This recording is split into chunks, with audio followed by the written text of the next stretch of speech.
find the area of a triangle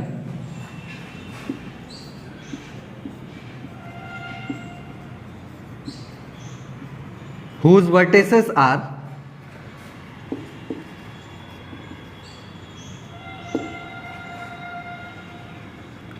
vertex A 1, 3, vertex B -7, 6 and vertex C 5, -1। क्या कह रहा है question में कि त्रिभुज का क्षेत्रफल ज्ञात कीजिए जिसके शीर्षों के निर्देशांक क्रमशः 1, 3, -7, 6 एंड 5, -1 है। इट मीन्स हमें क्वेश्चन में जो दिया गया है वो किसका मान दिया गया है, तीनों ही निर्देशांक दिए गए हैं। It means x1 y1, x2 y2, x3 y3 तीनों ही पॉइंट्स के कोऑर्डिनेट्स हमें दिए गए हैं। तो इस केस में हमारे त्रिभुज का जो क्षेत्रफल होगा वो क्या होगा, एरिया ऑफ ट्रायंगल ABC क्या होगा, अभी बढ़ा है हमने 1/2 डिटर्मिनेंट x1 y1 1, तो x1 y1 का हम मान रख देंगे तो यहाँ पे क्या हो जाएगा 1, 3, यहाँ तो 1 ही रहेगा। फिर x2 y2 जो कि है -7, 6, 1 and x3 y3 it means 5, -1 and 1। अगर हम इसको एक्सपेंड कर दें तो जो भी मिलेगा वही हमारे त्रिभुज का क्या होगा, क्षेत्रफल होगा। तो एक्सपेंशन हमने सीखा है क्या होगा, 1/2 एज इट इज रहेगा। उसके बाद हम फर्स्ट एलिमेंट ले रहे होंगे, इट मीन्स 1, ब्रैकेट में क्रॉस मल्टीप्लाई कर रहे होंगे इनका और फिर सब्ट्रैक्ट करेंगे तो 6 × 1 6 -1 × 1 इट मीन्स -1। फिर सेकेंड एलिमेंट को हम एक्सपेंड करेंगे जो कि है -7, ब्रैकेट में अब मल्टीप्लाई कर रहे होंगे इनका तो -1 × 1 it means -1 -3 × 1 it means 3, bracket close. Third element कर रहे होंगे प्लस, थर्ड एलिमेंट क्या है हमारा 5, तो +5 ब्रैकेट में 3 × 1 it means 3 -6 × 1 it means 6, close bracket करेंगे और इनको सिंप्लीफाई करके सॉल्व कर रहे होंगे। तो 1/2 एज इट इज रहेगा, 1 का मल्टीप्लाई करेंगे तो कुछ फ़र्क नहीं आने वाला इसमें, लेकिन ये माइनस माइनस एक दूसरे को क्या कर देंगे, प्लस कर देंगे। तो 6 + 1 हो रहा होगा तो क्या हो जाएगा 7, ये माइनस अगर बाहर निकलेगा तो क्या हो जाएगा -7 -1 -3 इट मीन्स -4 +5 3 -6 इट मीन्स -3। इन्हें और सिंप्लीफाई करें अगर तो 1/2 मल्टीप्लाई करें तो 7 ही मिलेगा, इन दोनों का मल्टीप्लाई करेंगे तो प्लस का 28, माइनस माइनस प्लस हो जाएंगे और इन दोनों का मल्टीप्लाई करेंगे तो हमें मिलेगा माइनस का 15, प्लस माइनस माइनस होते हैं, ऐड कर दें इनको तो 1/2 7 28 35 35 - 15 इट मीन्स 20। 20 को अगर 2 से डिवाइड करेंगे तो क्या मिलेगा 10। इट मीन्स जो हमारा एरिया ऑफ ट्रायंगल आया है वो कितना आया है 10 यूनिट। तो जब भी हमारे पास त्रिभुज के तीनों पॉइंट के कोऑर्डिनेट्स दिए जाएंगे तो उस केस में हम एरिया ऑफ ट्रायंगल कुछ इस तरीके से कैलकुलेट कर रहे होंगे। बट आप देख पा रहे होंगे कि अभी भी इसकी जो कैलकुलेशन है, जो इसका एक्सपेंशन है वो थोड़ा सा लेंदी है अभी, है ना। तो इसको भी और सिंप्लीफाई किया गया है बाय सारस रूल, है ना। तो हम सारस रूल के बारे में जानेंगे ताकि हम अपने कॉम्पिटिटिव एग्जाम में with in a second triangle के एरिया को कैलकुलेट कर पाए जब भी हमारे पास तीनों पॉइंट्स के कोऑर्डिनेट्स दिए जाएं। तो क्या होता है सारस रूल, एक बार सारस रूल के बारे में डिस्कस कर लेते हैं। सारस रूल डिटर्मिनेंट का ही एक फॉर्म है बट उसका एक्सपेंशन थोड़ा सा इजी होता है डिटर्मिनेंट से। नेक्स्ट हेडिंग डालिएगा सारस रूल। सारस रूल भी डिटर्मिनेंट का एक फॉर्म है बस इसका रिप्रेजेंटेशन डिटर्मिनेंट से थोड़ा सा अलग और इसका एक्सपेंशन डिटर्मिनेंट से बहुत आसान होता है। सो इसकी कैलकुलेशन करना डिटर्मिनेंट के कंपैरिजन में ज्यादा आसान होता है। तो कॉम्पिटिटिव एग्जाम में एरिया ऑफ ट्रायंगल को कैलकुलेट करने के लिए हम डिटर्मिनेंट से ज्यादा सारस रूल को प्रेफर करते हैं। तो सारस रूल में हम अपने कोऑर्डिनेट को कैसे रिप्रेजेंट करते हैं वो देखते हैं। तो हम दो तरीकों से सारस रूल में अपने कोऑर्डिनेट को रिप्रेजेंट कर सकते हैं। जैसे अगर हमारे पास ये कोऑर्डिनेट दिए गए हैं x1 y1 x2 y2 और x3 y3 के रूप में, तो सारस रूल में हम इनको डिटर्मिनेंट के अंदर कुछ इस तरीके से रिप्रेजेंट कर रहे होंगे। फर्स्ट कोऑर्डिनेट होगा हमारा x1 y1, सेकंड कोऑर्डिनेट होगा x2 y2, थर्ड कोऑर्डिनेट होगा x3 y3 और फोर्थ कोऑर्डिनेट को हम लिख रहे होंगे फर्स्ट कोऑर्डिनेट के रूप में x1 y1।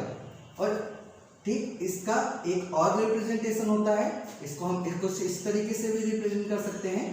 Determinant x1 y1 x2 y2 x3 y3 और लास्ट में हम फर्स्ट कोऑर्डिनेट को लिखेंगे x1 y1। अब इसका एक्सपेंशन जो होता है ना वो बेहद आसान होता है। कैसे कर रहे होंगे इसका एक्सपेंशन? जब हम इसका एक्सपेंड कर रहे होंगे तो सबसे पहले हम क्या कर रहे होंगे, इसका इससे मल्टीप्लाई कर रहे होंगे प्लस इसका इससे मल्टीप्लाई कर रहे होंगे प्लस इसका इससे मल्टीप्लाई कर रहे होंगे। अगर इसमें बात करें तो इसका इससे मल्टीप्लाई कर रहे होंगे, फिर प्लस लगाएंगे, फिर इसका इससे मल्टीप्लाई करेंगे, फिर प्लस करेंगे, फिर इसका इससे मल्टीप्लाई करेंगे और प्लस करेंगे। तो जैसे अगर हम कर रहे होंगे तो x1 y2 plus x2 y3 plus x3 y1 और इनको ब्रैकेट में क्लोज करेंगे। आप देख रहे होंगे यहाँ पे भी हमने वही किया है, x1 को y2 से मल्टीप्लाई किया है प्लस x2 को y3 से मल्टीप्लाई किया है प्लस x3 को y1 से मल्टीप्लाई किया है प्लस। जैसे ये पूरा कंप्लीट होगा उसके बाद हम क्या कर रहे होंगे, माइनस करेंगे और एक ब्रैकेट और ओपन करेंगे। अब हम क्या कर रहे होंगे, y1 का मल्टीप्लाई कर रहे होंगे x2 के साथ और y2 का मल्टीप्लाई कर रहे होंगे x3 के साथ और y3 का मल्टीप्लाई कर रहे होंगे x1 के साथ और उसको इन तीनों को ऐड कर देंगे। ठीक इसी प्रकार इसका मल्टीप्लाई इससे कर रहे होंगे प्लस इसका मल्टीप्लाई इससे, इसका मल्टीप्लाई इससे करके तीनों को क्या कर रहे होंगे, ऐड कर रहे होंगे। तो कुछ इस तरीके से करेंगे हम y1 x2 plus y2 x3 plus y3 x1 और इनकी वैल्यू पुट अप करके इन्हें सॉल्व कर रहे होंगे और जो भी आएगा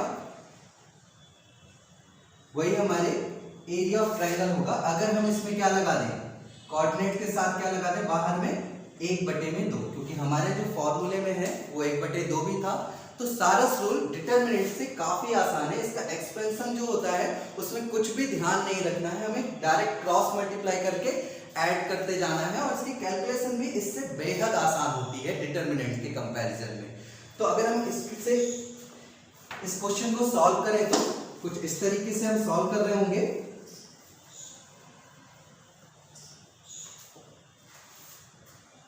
सेम क्वेश्चन को सॉल्व करते हैं। एरिया ऑफ ट्रायंगल ABC हमारा क्या होगा, अगर हम इसे रिप्रेजेंट करें ऐसे 1 1 3 -7 6 5 -1 और लास्ट वाले कोऑर्डिनेट को हम फिर से लिख रहे होंगे 1, 3 और इसे एक्सपेंड करें, सॉरी 1/2 तो रह ही गया है ना, 1/2 एज इट इज रहेगा। अगर इसे हम एक्सपेंड करें तो क्या होगा 1/2।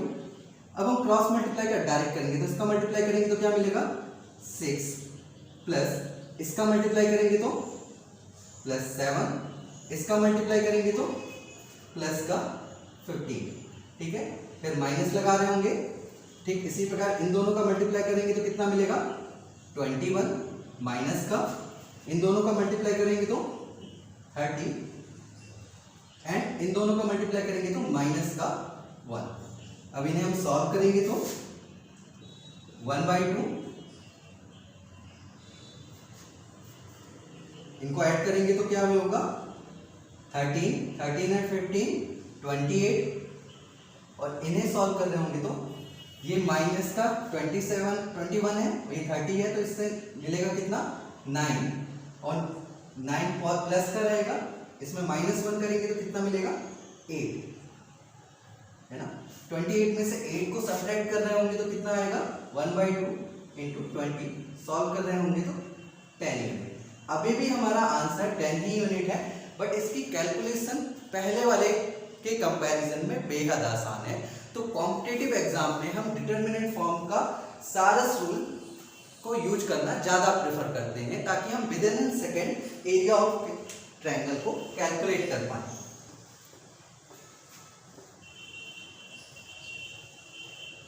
तो कुछ और क्वेश्चन करते हैं इनसे रिलेटेड।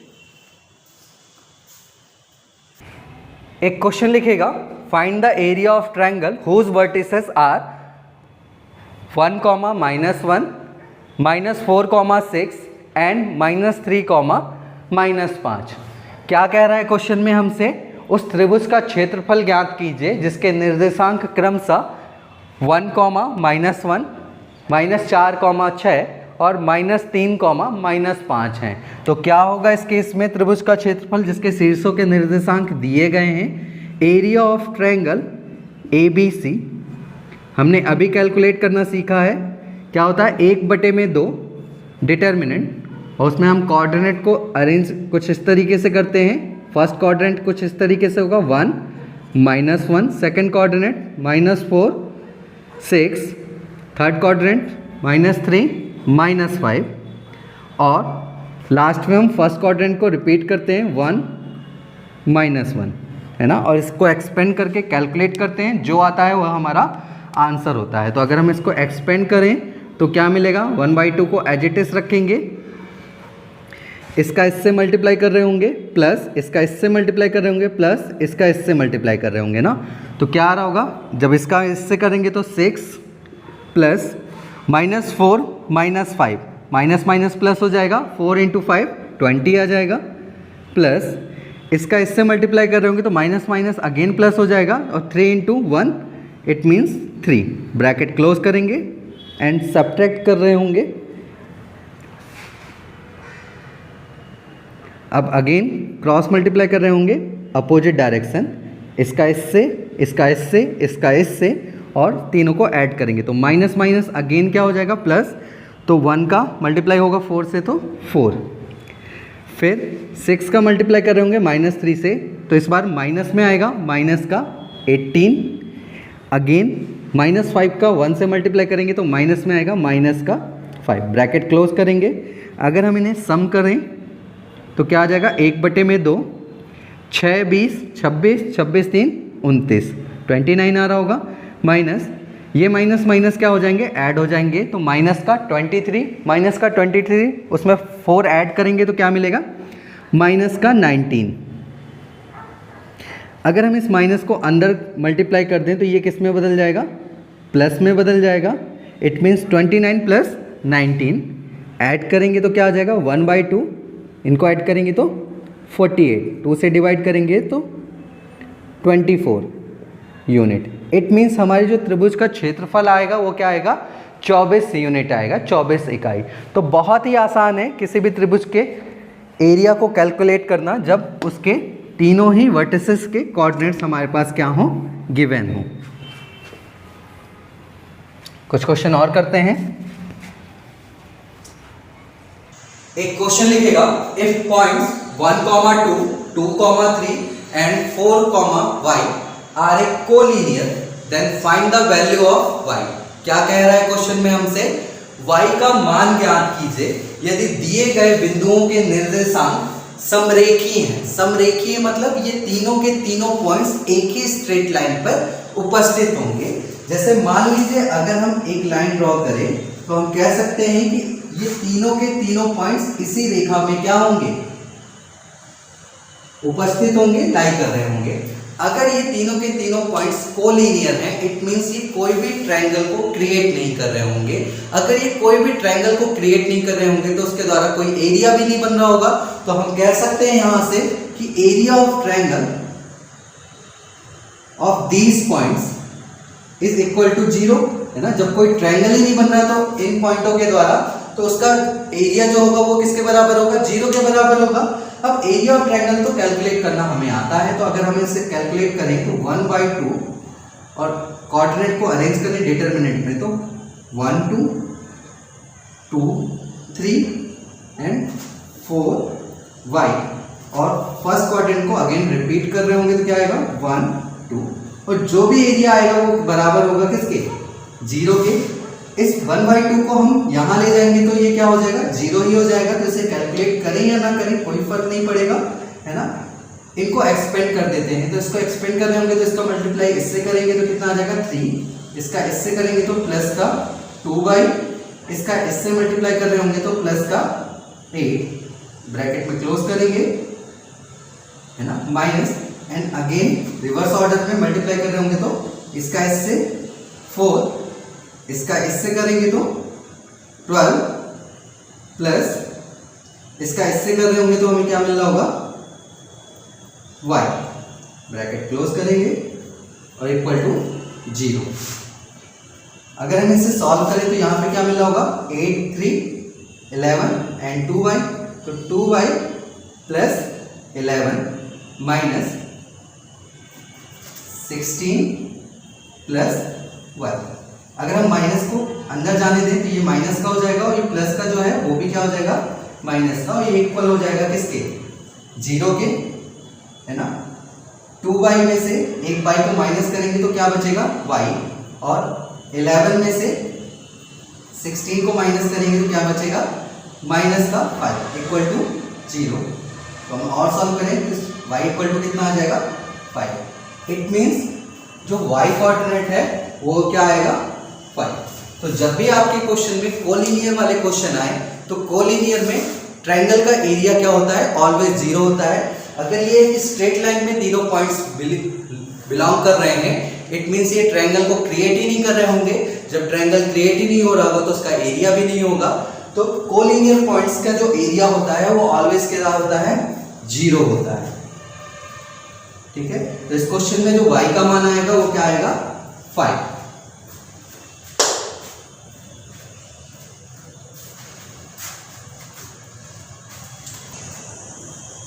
एक क्वेश्चन लिखेगा, if points a, 0, 0, b and 1, 1 are collinear then find the value of 1 में a plus 1 में b। क्या कह रहा है क्वेश्चन में हमसे, यदि बिंदु a, 0, 0, b and 1, 1 समरेखी हैं तो ज्ञात कीजिए 1 में a plus 1 में b का मान क्या होगा। यदि दिए गए बिंदु समरेखी हैं, कोलिनियर हैं, इट मींस ये कोई भी ट्रायंगल को क्रिएट नहीं कर रहे होंगे। जब इनके द्वारा कोई भी ट्रायंगल नहीं बन रहा होगा तो उस ट्रायंगल का एरिया क्या होगा 0 होगा। हम कह सकते हैं कि इन बिंदुओं के द्वारा बनाए गए त्रिभुज का जो क्षेत्रफल होगा, area of triangle of these points is equal to क्या होगा 0 होगा। और अगर हम इसे कैलकुलेट करें तो एरिया ऑफ ट्रायंगल क्या होता है 1/2 डिटरमिनेंट, इसे हम रिप्रेजेंट करें डिटरमिनेंट में तो a 0 0 b 1 1 and first point को अगेन रिपीट करते हैं तो a 0 इज इक्वल टू क्या हो जाएगा 0। 1/2 को उधर ले जाएंगे तो 0 ही बन जाएगा। केवल डिटरमिनेंट को एक्सपेंड करें तो a का मल्टीप्लाई कर रहे होंगे b से तो a b, 0 का 1 से 0 ही होगा, 1 का 0 से 0, bracket close and minus, and reverse order में फिर से मल्टीप्लाई करें तो 0 × 0 0 plus b × a b plus 1 × a is equal to क्या हो जाएगा 0। अगर हम इसे सिंप्लीफाई करें तो क्या यहां से क्या बचा a b, इस माइनस को अंदर मल्टीप्लाई करें तो minus b minus a is equal to 0। Minus minus वाले को उधर ले जाए तो a b इक्वल टू आ जाएगा b प्लस a। बट हमसे जो पूछा गया है वो क्या क्या पूछा गया है 1 में a प्लस 1 में b। अभी भी हमें वो नहीं मिला है, तो अगर हम इस इक्वेशन को क्या कर दें डिवाइड कर दें किससे ab से, तो ab से डिवाइड करेंगे तो ये क्या हो जाएगा ab में ab, यहाँ पे b में ab प्लस a में ab, ए बी से ए बी कैंसिल आउट हो जाएगा, 1 बचेगा। यहाँ बी से बी कैंसिल आउट हो जाएगा और यहाँ ए से ए कैंसिल आउट हो जाएगा। तो हम कह सकते हैं फाइनली हमें जो चाहिए था वही मिला है। 1 में ए प्लस 1 में बी बराबर क्या हो जाएगा, 1 हो जाएगा। इट मीन्स जो हमसे क्वेश्चन पूछा गया था उसका आंसर क्या होगा, 1। अगर ये तीनों के तीनों पॉइंट्स समरेखी हैं, कोलिनियर हैं, तो 1 में ए प्लस 1 में बी का मान कितना हो जाएगा, 1 हो जाएगा। क्लियर है। तो जब भी हमसे समरेखी वाले क्वेश्चन आ रहे होंगे तो एरिया ऑफ ट्रायंगल 0 करके उन्हें हम सॉल्व कर रहे होंगे।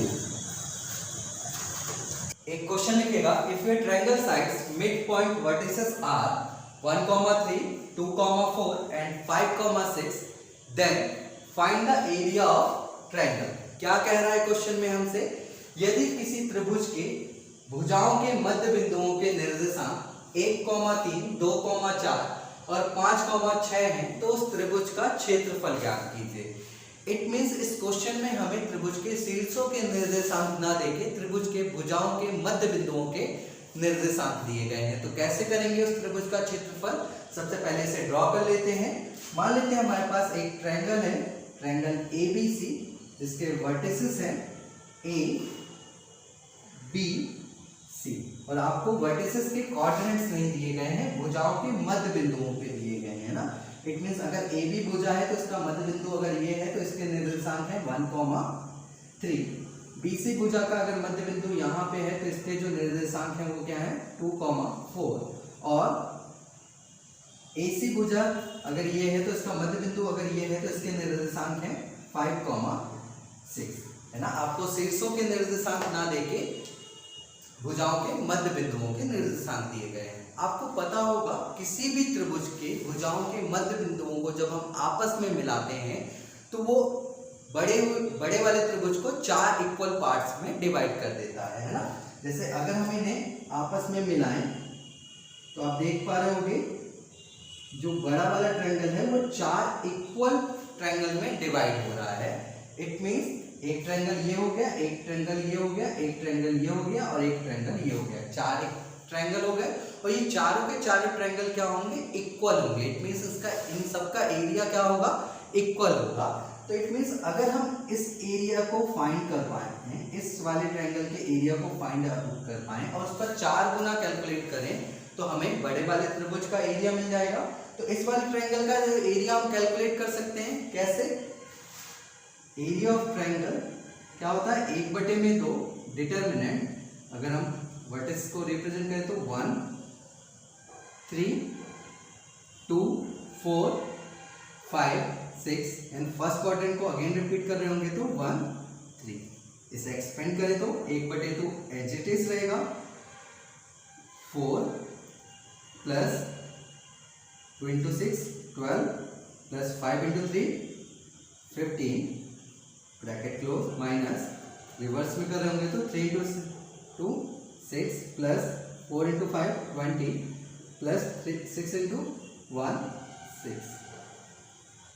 अगर इसे हम सम अप करें तो क्या होगा, 1/2 4 और 12 कितना हो गया, 16, 16 और 15 31 है ना, माइनस 6 6 12 12 और 20 32। इट मीन्स यहाँ पे कितना आ रहा होगा, 1/2 और अंदर क्या बच रहा है, -1। मल्टीप्लाई करेंगे तो क्या आ जाएगा, -1/2। इट मीन्स इसका जो क्षेत्रफल आया है वो क्या आया है, -1/2। बट आपको पता होगा किसी भी फिगर का जो एरिया आएगा वो कभी भी नेगेटिव नहीं हो सकता। तो यहाँ पे जो नेगेटिव आया है वो जैसे सिंबल है उसे हम पॉजिटिव ही मानेंगे। तो इसको हम कह सकते हैं कि इस वाले ट्रायंगल का जो एरिया आया है वो क्या आया है, 1/2। अगर इसका एरिया 1/2 है तो इस पूरे ट्रायंगल का एरिया कितना होगा, हम कह सकते हैं एरिया ऑफ ट्रायंगल ABC होगा 4 into 1/2। इट मीन्स क्या होगा, 2। तो हम कह सकते हैं इस त्रिभुज का जो क्षेत्रफल होगा वो कितने यूनिट होगा, 2 यूनिट होगा। क्लियर है। तो कभी भी आपका एरिया कैलकुलेशन करने में नेगेटिव आए तो आप उसे पॉजिटिव लीजिएगा, क्योंकि एरिया को जब भी हम कैलकुलेट करते हैं तो मॉड के अंदर कैलकुलेट करते हैं, क्योंकि एरिया कभी भी नेगेटिव नहीं हो सकता। एक क्वेश्चन लिखेगा, find the area of quadrilateral whose vertices are 1, 2, 4, 3, 2, 5 and 1, 4। क्या कह रहा है क्वेश्चन में हमसे?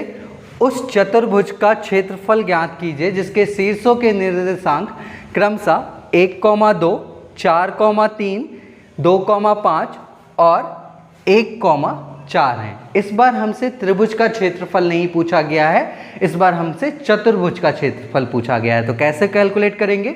दो तरीकों से हम चतुर्भुज का क्षेत्रफल कैलकुलेट कर सकते हैं।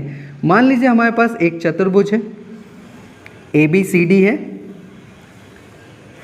जिसके वर्टिसेस हैं A, B, C, D और इन सभी वर्टिसेस के कोऑर्डिनेट्स हमारे पास गिवन हैं 1, 2, 4, 3, 2, 5 एंड 1, 4 के रूप में।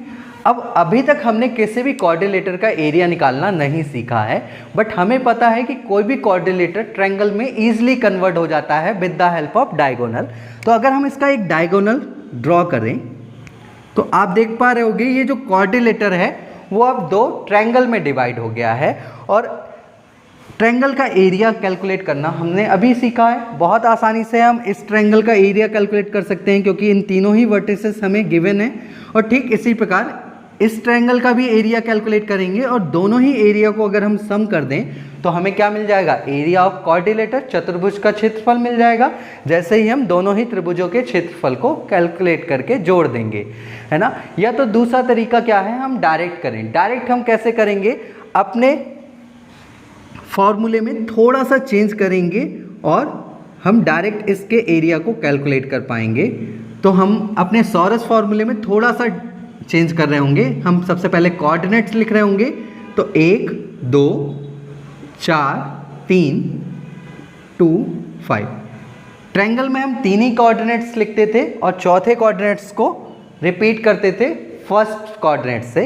यहाँ पे क्योंकि चौथा कोऑर्डिनेट्स भी है तो इसको भी लिखेंगे और देन रिपीट करेंगे फर्स्ट क्वाड्रेंट को। इट मीन्स 1, 2 और इसे एक्सपेंड करेंगे सिमिलर सेम उसी तरीके से। तो 1/2 मल्टीप्लाई कर रहे होंगे तो 1 का 3 से तो 3 प्लस 4 का 5 से 20 प्लस 2 का 4 से इट मीन्स 8, 1 का 2 से इट मीन्स 2। ब्रैकेट बंद करेंगे, माइनस लगाएंगे, अगेन रिवर्स ऑर्डर में करेंगे तो क्या आ जाएगा 8, 3 दूनी 6, 5 एकम 5, 4 एकम 4 ना। ब्रैकेट क्लोज करेंगे, सम अप कर रहे होंगे तो 1/2 यहाँ पे क्या आ रहा होगा 20 3 23, 23 8 31, 31 2 33 माइनस 8 6 14, 14 5 19, 19 4 23। 33 में अगर 23 को घटा देंगे तो क्या बचेगा 10। इट मीन्स 2 से डिवाइड करेंगे तो कितना आ जाएगा 5। इट मीन्स हम कह सकते हैं area of quadrilateral is 5 unit. इस पूरे चतुर्भुज का जो क्षेत्रफल आया है वो कितने यूनिट आया है 5 यूनिट। तो अगर हमसे कोई पूछे कि हमारे पास एरिया ऑफ क्वाड्रिलेटर क्या होगा तो उस केस में हम कह सकते हैं एरिया ऑफ क्वाड्रिलेटर क्या होता है, एरिया ऑफ क्वाड्रिलेटर इज 1/2 है ना, और लिख रहे होंगे x1 y1, x2 y2, x3 y3, x4 y4 and x1 y1 और इसका एक्सपेंशन आपसे आता है ना। तो कभी भी आपको किसी क्वाड्रिलेटर के चारों कोऑर्डिनेट्स दिए जाएं और उसका एरिया पूछा जाए तो आप उसको एरिया को या तो ट्रायंगल के फॉर्म में कन्वर्ट करके कैलकुलेट कीजिए या आप डायरेक्ट करिए। बेहतर होगा कि आप उसके एरिया को डायरेक्ट ही कैलकुलेट करो।